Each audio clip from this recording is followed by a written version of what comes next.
Ինչ է տեղի ունենում։ Պատերազմը սկսում է։ Ես չեմ ուզում ասել, որոշ էլիտար ներկայացուցիչներ ինձ զեկուցում են, չէ՞։ Կներեք, էլի այդ որ ասում ես պետք է ասես, էլի կիսա պետք է չթողես, էլի։ Ինձ բերում են տեսանյութ են տալիս։ Այս որ վերջերս հրապարակվեց։ Թե Ստեփանագերտից ինչ մեծ ավտոմեքենաների հոսք է։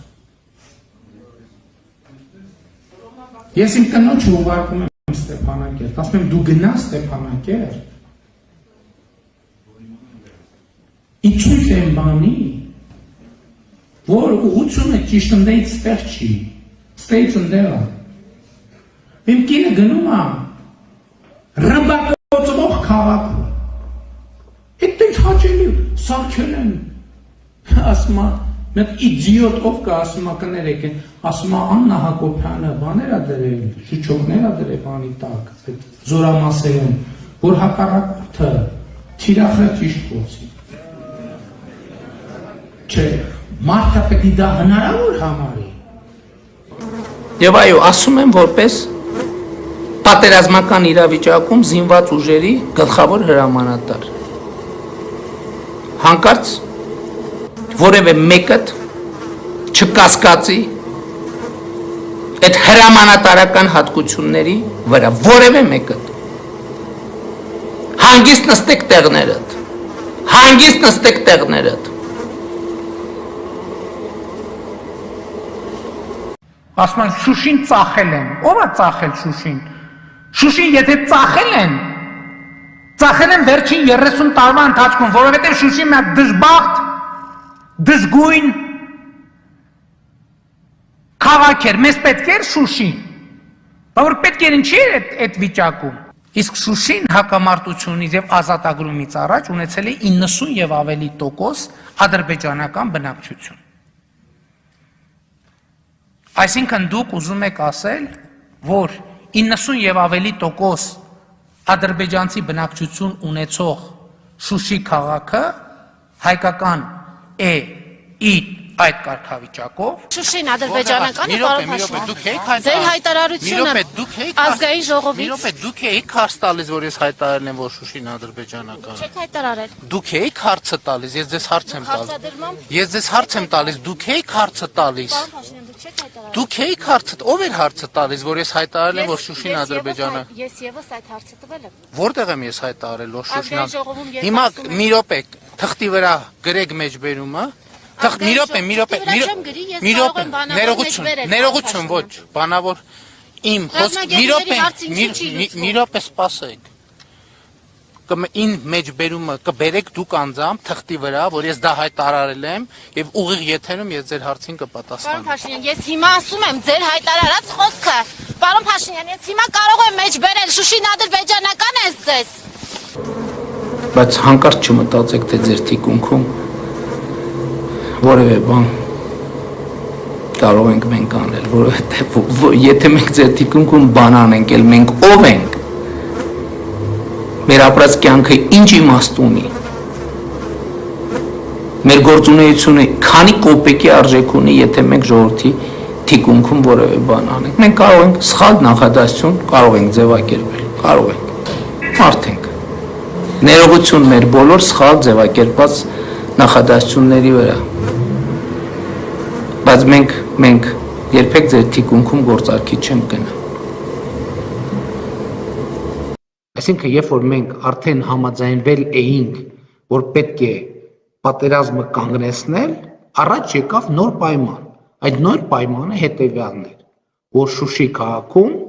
Շուշի քաղաք պետք է վերադառնան Ադրբեջանի փախստականները համաձայն 1992 թվականի, այսինքն Շուշի ազատագրումից առաջ գոյություն ունեցած ստատուս քվոյի։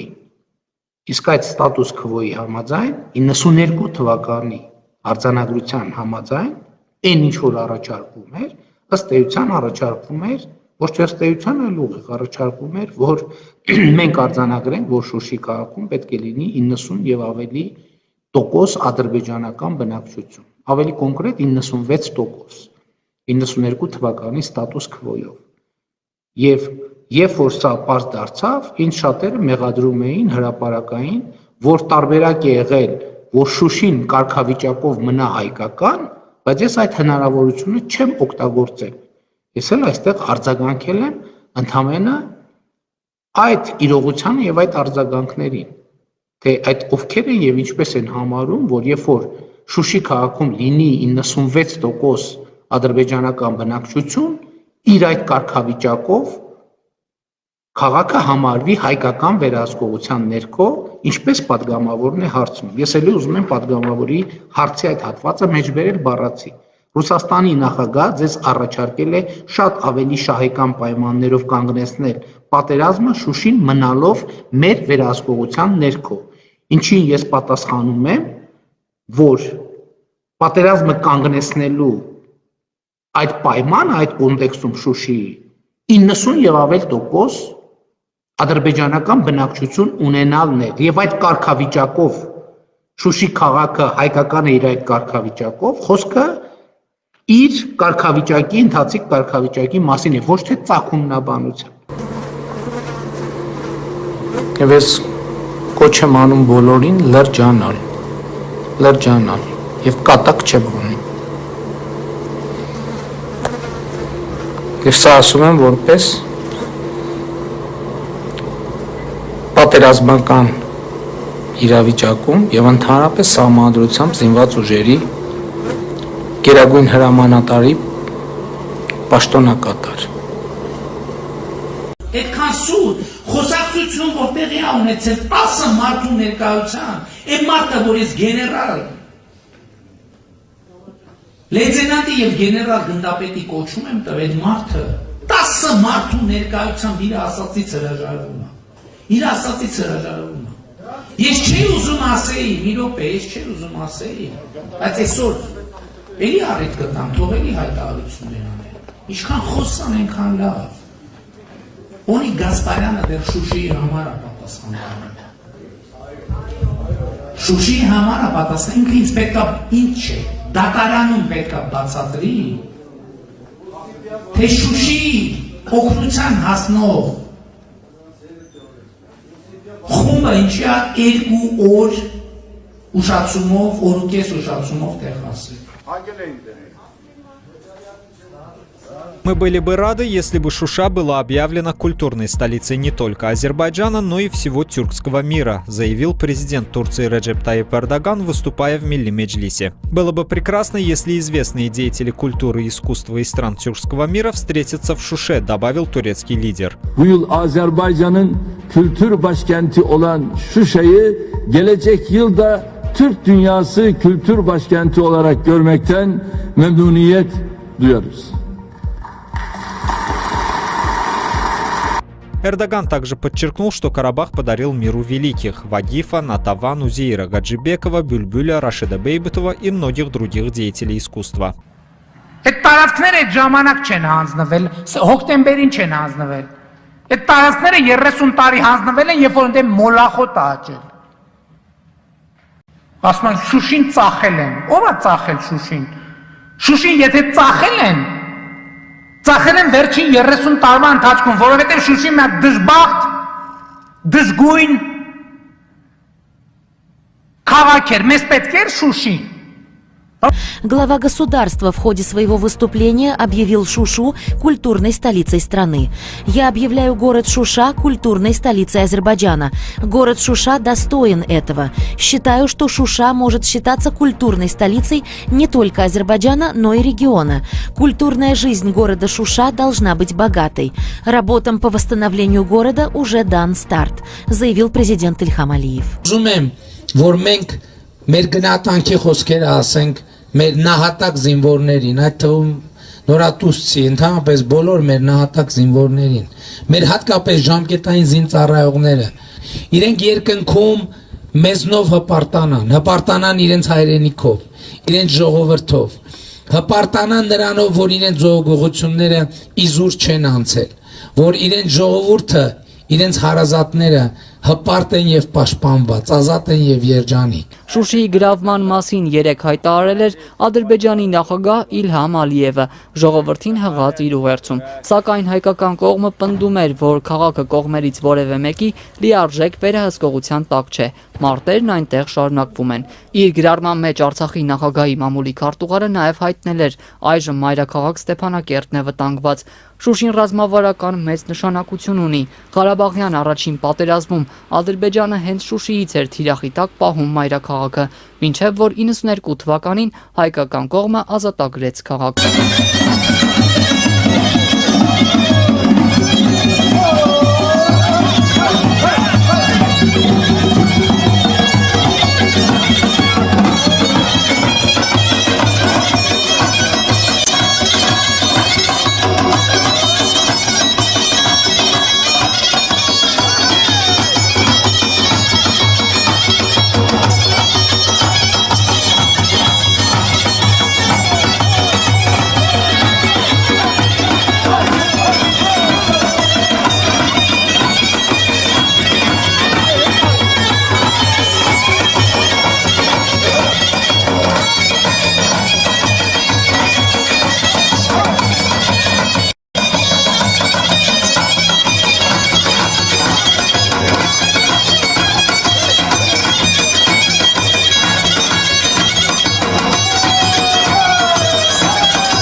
Եվ ամեն ինչ լավ է լինելու, Ժողովուրդ ջան, չկասկածեք հանկարծ։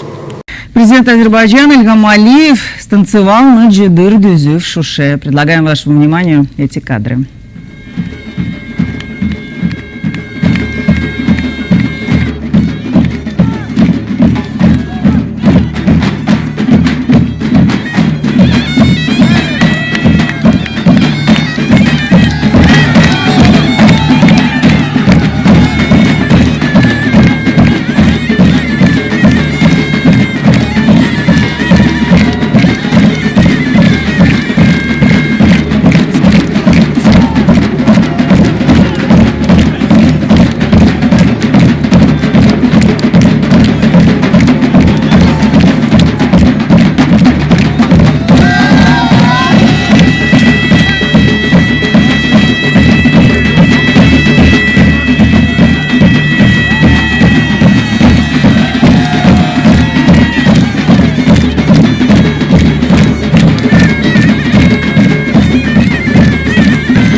Ժողովուրդ ջան, մենք մեր քարոզարշավը շարունակում ենք։ Եվ ասում եմ, կարող ենք մի բառ էսկոմենկոմ ասել, կարող ենք, մարդ ենք։ Ասում են Շուշին տվեցինք, Շուշին ճիշտ է, անարժեք բան է հայերի համար, բայց ավելի արժեք է, որ մի հատ զինվորի կյանքն է, որ գերության մեջ է, որ շրջափակման մեջ է։ Շուշիի համար արժի թեկուզ մի հատ զինվորի կյանքի հետևից ընկել։ Զինվոր տան։ Շուշին վեկալել է։ Մենք փոենք տվել Շուշիի մեջ։ Ինչ որ փուլում վարչապետի գերագույն գլխավոր հրամանատարի կոչից հետո շատերը գիտեք, ես կոչով հանդես եկա եւ ձևավորվեց կամավորական ջոկատ։ Արագածոտնի արծիվներ ջոկատով մեկնեցինք Արցախ եւ ամենաթեժ կետերից մեկում ենք եղել։ Ու մարդիկ, որ այսօր խոսում են դավաճանությունից, թող գան իմ առաջ կանգնեն, պատասխան տան իրանց արածների համար այնտեղ իմ առաջ, իմ ջոկատի առաջ։ Նախ, մեկ բան ուզում եմ հստակ լինի, բարձրաստիճան գեներալները պատասխան տան, թե ինչի, որ աղաչում էի, ասում էի, խնդրում եմ ձեզ կրակեք, շարասյունը մտնում է Շուշի, խնդրում եմ ձեզ կրակեք, ասում եմ ամենայն պատասխանատվությամբ, ասում են չենք կարող, մենք այլ առաջադրանք ենք կատարում։ Հայտնի գեներալներից մեկը տղամարդ ես դե կանգնի ասա, որ դու ես եղել։ Հայտնի գեներալներից մեկի խնդրում ենք, ասում ենք արի մեր դիրքերի տեղը տես, աշտարակից սկսած մեր ջոկատում տղեկ են եղել։ ասում են չեմ կարող գալ, 3 ժամով խափելով չեր գալիս, տեսել եկավ պլանշետի մեջ մի պահ գրեց ու փախավ, ժողովուրդ, Շուշիից են խոսում, խոսանք Շուշիից, պատերազմի ավարտին վերջում պարզվեց, որ մնացել էր մի քանի օր, մեր ջոկատում 21-ից մինչև 60-ից ավել տարիքի մարդիկ կային, ֆիզիկապես մարդիկ արդեն վերջին ուժերով էին կանգնում, երիկամները մարդկանց չէին աշխատում արդեն ոմանց, կանգնած էին, խրամատում 24 ժամ, միասին մի մարդու նման կանգնել ենք, և սկսվեց Ստեփանակերտի տարհանումը, բոլորդ կհիշեք եք, և ընդհանուր որոշակի խուճապ էին տարածում ինչ-որ մարդիկ, նախ որ խոսում են մեր վարչապետից, գերագույն գլխավոր հրամանատարից, ես առաջին անգամ եմ սա ասում, ես ստացել եմ հրաման կանգնել մինչև վերջ ինչ էլ լինի, և այդ հրամանի պատիվ մեր ջոկատի տղերքի կատարվել է մինչև վերջ, կանգնել են, այդ դավաճանող մարդը իրա բարձրաստիճան պաշտոնյային ասում է ինչ է լինի կկանգնես, թողեցիր գնացիր մեզ քաշում ես, մեզ հանձնարարված է կանգնեն, որովհետև Շուշին փրկելու հույսն է եղել մինչև վերջին օրը, մինչև վերջին ժամը, և Շուշիի մարտերը մեր աչքի առաջ են տեղի ունեցել, մեր աչքի առաջ, մենք զեկուցում ենք տեղում որոշ բարձրաստիճանների, որ շարասյունով թշնամին շարժվում է դեպի Շուշի, գիտեք մեզ ինչ էին պատասխանում, ձեր աչքին երևում է, մեզ ասում են ձեր աչքին երևում է, վախենում էին, թե ուրիշ բան կար, Եսա բաղը կրնի հրապարակում, միակ մեծանուն կամավորական ջոկատի հրամանատարական կազմի ներկայացուցիչները բռնվել են Ադրբեջանի զինված ուժերին Հադրութի գրավման օպերացիային աջակցելու հարցում։ Վաղը երկուշաբթի օր ազգային անվտանգության ծառ։ Ես մի բան չեմ հասկանում։ Կամ կարող է ես սխալ եմ հասկանում ժողովուրդ ջան։ Եթե սխալ եմ հասկանում, բացատրեք։ Այսինքն ռմբակոծող ընտանիքի անդամին ուղարկել ռմբակոծող քաղաք։ Այսինքն դա տենց բան է, հա, տենց պետք է ուղարկեի կանարյան կղզիներ, չէ՞։ Պետք է ընտանիքիս անդամներին ուղարկեի ասել, դե պատերազմ բան գնացեք մի քիչ կանարյան կղզիներում հանգստացեք։ Եվ դա նորմալ կընկալվեր, կասեին, հա, դե բան է, մի վարչապետի ընտանիքն է, պատերազմը թող գնան կանարյան կղզիներ։ Տղայիս հասցեին ինչ ասես ասել է, ինչ ասես։ Տեսեք հլը, ինչ են ան, որ ասում, մի հատ հիմա ասում 1200 զինվոր է զոհվել, որ Աշոտին էվակուացնում։ Ախր, ասեմ ձեզ, ես այդ հայտարարությունը պարոն Թորոսյանին ասել եմ, պարոն Թորոսյան, ես պետք է իրավական հետևանք ունենա, հետաքննություն ունենա, Բազմա Հայաստանի օրենսդրությունը տենց դեպքերում ունի առանձնահատկություններ, դե հայտարարությունա ճիշտ ակնհայտ սուտ է, բայց հա պետք է փոխենք այդ օրենքները։ Եվ այդ տենց խոսողներին, չէ, Ժորժ ջան, հետ եմ ասում, թող փափանցիկ քննություն ունի, կպարզվի տենց բան ա եղել։ Այդ ուրիշ բան։ Այդ թող իրանք կանգնեն այսօր պատասխան տան, ու հլերսքանից հետո իրանք ինքնասիրություն ունեն, իրանք այդքան երես ունեն կանգնում, ասում են մենք ենք դավաճանը, մենք ենք հողտվողը, իրանց հոգևոր հայրերից մեկը մի երկու օր առաջ խոսում էր ինքնասպանություն գործելու մասին, խորհուրդ են տալիս, պոկել այդ ուսադիրները, իրար դեմքի նայել ու գործել ինքնասպանություն, դուք երես չունեք այս ժողովրդի առաջ կանգնելու ինչ-որ բանից խոսալու։ Թուրքերը Շուշին ուզում են դարձնել ահաբեկչական կենտրոն։ 2 օրից այնտեղ սկսվելու է ազգայնամոլ Գորշ գայլեր պատրաստող դպրոցի շինարարությունը։ Գորշ գայլերի քաղաքական թևի առաջնորդը ծափողջունների տակ է հայտարարում, որ Էրդողանն էլ, Ալիևն էլ համաձայն են 9-ամյա դպրոց հիմնելու իր գաղափարին։ Ön cephesi bu. Արջևի ճակատը այս տեսքն է ունենալու։ Հակառակ կողմն էլ այս։ Ալլահի կամքով առաջիկա օրերին մեր պատվիրակներին կուղարկենք Շուշի։ Ինշալլահ։ Մեր դեսպանի հետ կորոշեն որտեղ է շենքը կառուցվելու, ինչպես է կառուցվելու։ Ըստ էության Շուշին ադրբեջանական համարողմեր իշխանության գորշ քայլերը չպիտի թուլացնեն մեր զգոնությունը։ Մեր ռևանշի խորհրդանիշը հենց Շուշին է լինելու ու թուրքերն էլ դա գիտեն, թուրքագետն է ասում։ Պատերազմի օրերին անհաշվելի էին փաստերը հայերի դեմ կռվելու եկած գորշ գայլերի մասին։ Տեսախցիկների առաջ ձեռքերից մինչև հագուստ գայլային նշանները չէին թաքցնում։ Տարածքներ գրավելուց հետո այդտեղում իրենց տեսակը բազմացնելը թուրքական ձեռագիր է, թուրքական կրթական էքսպանսիա։ Նախ մեկ ազգ երկու պետություն, ապա մեկ ազգ մեկ բանակ, իսկ հիմա մեկ ազգ մեկ ազգայնամոլություն։ Հայկական կրթական կենտրոն Շուշիում ուզում են դպրոց բացել նրանք, որոնց աշխարհը որպես ահաբեկիչներ գիտի։ Ահաբեկիչներ են պատրաստվելու Ստեփանակերտում, Սյունիքում, Երևանում ապրողների կողքին։ Ծայրահեղականության, հայերի նկատմամբ բռնությունների ու ատելության համար վերջերս Ֆրանսիան արգելեց գորշ գայլերի գործունեությունը երկրում։ Գերմանիայի խորհրդարանն ընդունեց այդ մասին առաջարկը։ Նույնիսկ Եվրոպայում են գորշ գայլերը անարգում հայկական հուշարձանները, սպառնալիքներ գրում հայերի տների վրա։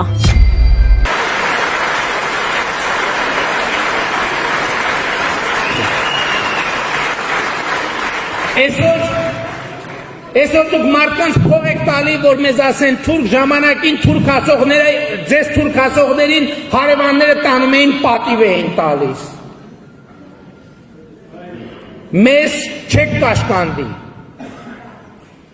մեզ չեք վախեցնի, մեզ չեք կարող կոտրել, եւ ընդ որում, ես այսօր այստեղ այսպես ասում եմ ինչի համար, որովհետև եթե հարցը լիներ իմ կամ մեր անձինը, մենք ժողովուրդ հավատացեք վաղուց էինք գնացել, վաղուց։ Հայաստանի բոլոր նախորդ նախագահները ինձ մեղադրում են, որ ես չեմ համաձայնվել, որ Ղարաբաղը մատնվի Նախիջևանի ճակատագրին։ Եթե մեղավոր եմ ժողովուրդ ջան, դատեք ինձ, գնդակահարեք ինձ, ես այդ գնդակահարության պատի տակ խոնար կկանգնեմ։ Բայց ես համարում եմ կներեք, ես համարում եմ, որ արել եմ ամեն հնարավորը, և շատ շատերը, այդ թվում Հայաստանի ներսից, ամեն ինչ արել են, ամեն ինչ չէ, իրենցից կախվածն են արել, որ Հայաստանը, որ հայկական կողմես այս պատերազմը չկարենա հաղթի։ Բայց մարդիկ, որ ասում էին, զանգում էին գեներալներին, ասում էին, կարա մի ենթարկվեք դրանց, հետ եկեք Երևան, Երևանում կռիվ արեք։ Այն ժամանակ, երբ Արցախի նախագահը ասում է ժողովուրդը Շուշիին մոտեցել են, եկեք Շուշին պաշտպանեք, այդ ժամանակ արձագանքող չեղավ, հետո պարզվեց դրանից ընդամենը օրուկես հետո, պարզվեց կառավարության մոտակայքում հազարավոր հրոսակներ են ծվարել, որ պատրաստ սպասում են Ղարաբաղը գրոհեն, կառավարության շենքը գրոհեն։ Բա գրող էի գնայք Շուշին պաշտպանեիք, այ գրողներ։ Բոզի տղա, եթե դու մի բանի չես հասկանում, ու քեզ բերեմ, այդ կարող է գլխավոր շտաբը բերեմ դնեմ էր, որ Իսկանդերը, խոսքի հետ նույն Իսկանդերը, ջերման միջուկային զենք է։ Եվ մենք խփել ենք Շուշին ջերմամիջուկային զենքով։ Դու պիտի հլնեիր, ասել գիտեք ինչ, մենք խփել ենք ջերմամիջուկային զենքով, բայց չի պայթել, պայթելա 10%-ով։ Տավայի ցավ, ես էլ խո միտինգ անելը չի, այ բոզի տղա։ Որ այն զոմբերին գցես հետևից հլես հրապարակի վրա, տնկվես, մտում դու հուզվել գիտես ու միտինգ ես անում։ Ես համոզված եմ, որ ես բոզի տղեն հասկացել է ինչա ասեմ։ Հիմա այդ կրուտի տալին, մորոշին, տուդա, սուդա ինչ անեն, ասում են դա, զինվորական է սխալ զեկուցելի։ Ինչա ասում ես հոգեկան հիվանդը։ Ասում է, եթե ես մեղավոր եմ, կներեք։ Հա, մենք մեղավոր ենք, կներեք։ Եղբայր։ Խոմ դու ավտովթար չես իրագործել մի հոգի մարդեց գցի ավտոյտակ իմալաս մեզ մարդը գցի ավտոյտակ բկներեք Ուրեմն եթե դու 5000 հոգու անում ես բիզիմդիր վերջում ասում ես կներեք Եղբայր դու հենց հիմա պիտի գնաս Լուբաշեն Լուբոյ քերակատարողական մեկ դռները բացես Այդ սմա մամա ով կա սաղին բաց թողած Որտեվ դրանից ոչ մեկ 2-3 հոգու ցավը չի դուլել 5000 հոգու գլգիր երաբլուր դու կայնամ ասում ես կներեք Նիկոլ բոզի տղա դու այլ տարբերակ չունես դու բերեցիր ես պետությունը հասցրեցիր նրան որ հանձնեցիր Շուշի գրավյալ տարածքներ այսպես ասած եւ այլն հիմա էլ ուզում ես երկիրը մեջից քանդես խաղաց երկրի հեղինակության հետ տնտեսապես ոչնչացես բարի բուն իմաստով հիմա էլ մեջի ջահելների ոչմ գլուխ դες ուզում ուտես 3 տարի Պորնիկի վաստակ դու ունեիր հնարավորություն Ռոբերտ Քոչարյան Սերժ Սարգսյան Լևոն Տեր-Պետրոսյան Գագիկ Սարուկյան Վլադիմիր Գասպարյան Աղվալ Օվսեփյան Դաշնակներ Մաշնակներ Հանրապետական կալանավորելու որ մեկին կալանավորեցիր Բոզի վաստակ որ դրեցին 5000 հոգու ոչնչացին այսինքն Շիմուշկին ման չրթամեին որ 10000 հոգու շինեցին հաշվանդամ որ տանիքավոր բիձեկին ու ջայրներին մորթը էին ագանջում ու բայց միջազգային հանրությունը խիչը դատապարտեց Բայց որ Ֆրանսիան վեկարել Մակրոնը դնի բենիտ մեջ զանգեց 2 անգամ չպատասխանեցիր SMS ուղարկեց չես պատասխանել բայց որ միջազգային հանրության կարծիքը հաշվի էր առնում Էրդողանի բոզի տղա բայց ինչի Մակրոնը ինչ էր պատասխանում Ժողովուրդ սա Էրդողանի խերի գլոխն է Սա ոչ աշձուն է ոչ ձախձուն աշձու Ալիև Մալիև եւ այլն Հիմա որ քակը հելավ ջրեր ես, գլխավոր շտաբի կերած քակն էլ ընդե հելավ ջրեր ես, որ այս մարդը ոստ է, գլխավոր շտաբի պետք է, դու մտնում ասում ես կուտակումներ կա,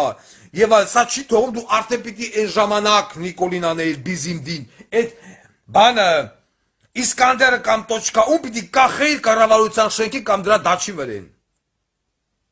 Սա պիտի դադվի, սա այդ պտուկները մեծացած Ֆիոնան, Ագարկա կնիկը մաշկավեներականի հիվանդ, նարկաման տղեն, սրանք բոլորը պիտի դատվեն, որովհետև ես բոզի տղեն ժամանակին չդատեց այն բոզի տղենքին, հիմա էլ ասում եկեք,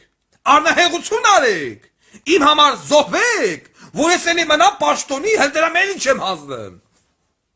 Գանդոնի բալա 3 տարի իշխանության էր, որ մեկի հետևից գնացի,